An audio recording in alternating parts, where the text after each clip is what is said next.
茨城県のアパートで今朝、インドネシア国籍の20代の男性2人が刺され、1人が死亡しました。今日午前4時半ごろ、茨城町長岡のアパートで27歳の男性が刃物で刺されたと消防に通報がありました。警察によりますと、インドネシア国籍の男が別のインドネシア国籍の男性2人を刃物で刺したということです。27歳の男性は腹などを刺され病院に運ばれましたが、その後死亡しました。もう1人の男性は左の腹などを刺され重傷を負い、2人を刺した男も軽い怪我をしたということです。警察は殺人の疑いで男から話を聞いていて、容疑が固まり次第逮捕する方針です。Baru saja Indonesia mendengar kabar baik tentang Pavilion Indonesia yang mendapat juara 2 dunia dan mendapat kabar tentang prestasi WNI Indonesia di Jepang.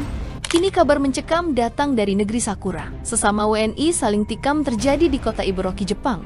Kejadian mencekam diberitakan TV Jepang dan ramai dimuat media-media digital Jepang. Kejadian ini terjadi pukul 4.30 pada tanggal 19 Oktober waktu Jepang. Polisi mendapatkan kabar dari pemadam kebakaran setelah mendapatkan kecurigaan dari lingkungan warga sekitar. Seorang pria Indonesia bernama Vergo De Ipan melakukan tindakan kejahatan dengan menusuk 2 rekannya beberapa kali di komplek apartemen Ibaraki yang menyebabkan 1 korban tewas dan 1 korban luka-luka serius.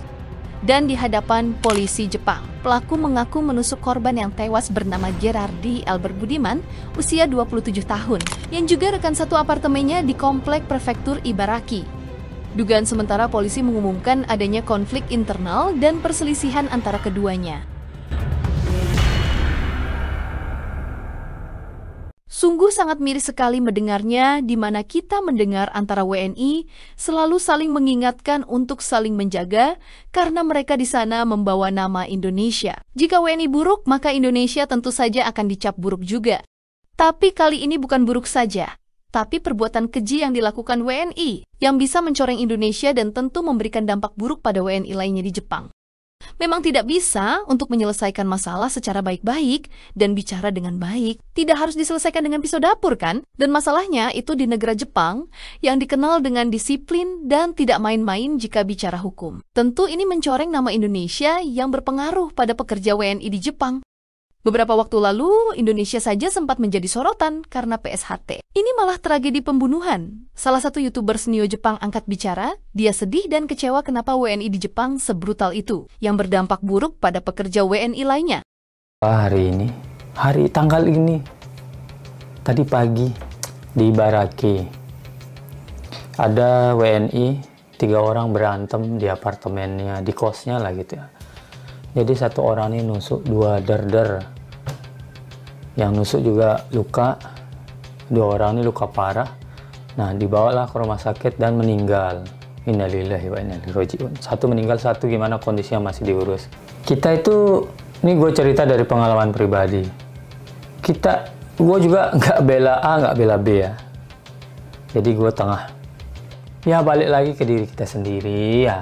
Kita itu sama-sama merantau di Jepang. Orang terdekat tempat kalian curhat itu ya senior, teman kalian di apartemen.